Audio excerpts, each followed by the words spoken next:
Hello and welcome to The Print. My name is Devdatta, and to see how Pakistan reacted to India's general elections verdict, let's go to Pakistan. The country is making demands and is now indulging in anti-Modi commentary. From quotes like India should reach out to Pakistan to calling the mandate the best form of revenge on Modi to Modi cult cut to size. Some also expressed remorse over the state of Pakistan's own democracy.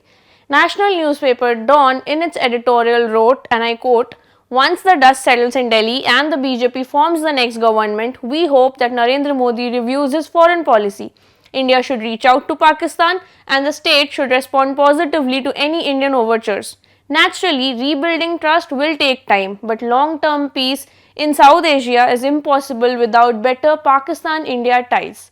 Express Tribune called it a victory in the shadows of a defeat, adding that deep down, Modi knows that this is not the kind of victory he was hoping for. India is the world's largest democracy and its people have shown why democracy is the best form of revenge. The Nation, in an editorial cartoon, shared a picture of Modi not receiving the majority, while another headline read, "Modi cult cut to size by Indian electorate."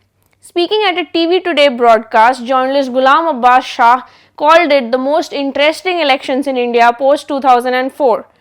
He also quipped, "We might not get to see the 56-inch Modi anymore." Dunya News held a live discussion on Indian elections where panelists such as Pakistani diplomat Maliha Lodhi and analyst Muhammad Ali, among others, applauded how the Indian voters chose to discuss issues of development over issues of Pakistan and Kashmir. Ex-finance minister and Pakistan's Tehreek-e-Insaf leader Hamad Azhar, who was recently in the news after he claimed that his dog was stolen by the establishment, wrote a long tweet on how while the Indian people feel empowered and their trust in their own democratic process has enhanced, Pakistanis on the other hand feel a sense of betrayal due to their stolen mandate. Journalist Zahid Hussain in a Dawn editorial wrote, and I quote, "BJP leaders are now threatening to take over Kashmir. The party's rhetoric is built around taking control of all of Kashmir. Political instability and an economic crisis in Pakistan have also provided the hardline Hindu nationalists an opportunity to increase pressure on Pakistan. Now, a third term Modi promises to have disastrous consequences not only for India but also for Pakistan and the rest of the world." Political anthropologist Arsalan Khan wrote that while watching Indian elections makes one sad that this is what Pakistan could have had, a real fight over what the country is about, instead of a bunch of petty generals sitting in a closed room making decisions for us all, pushing every reactionary agenda on the people.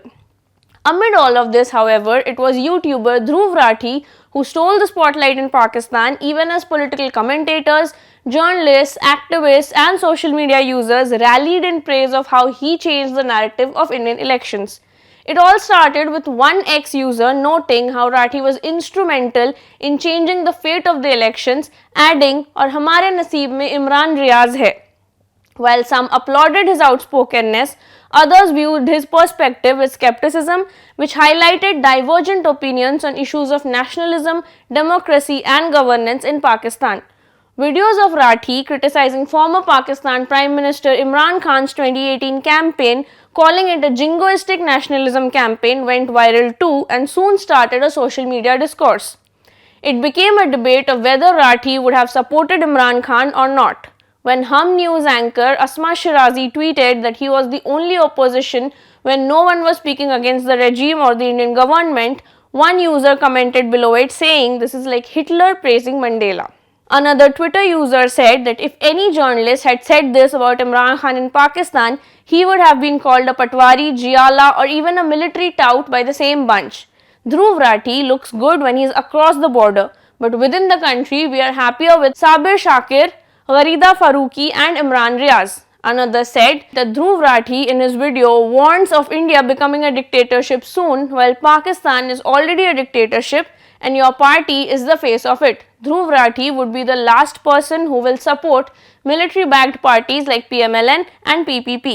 In all of this, the Pakistani humor remained intact. One Twitter user wrote that the general headquarters is to Pakistan what BJP is to India.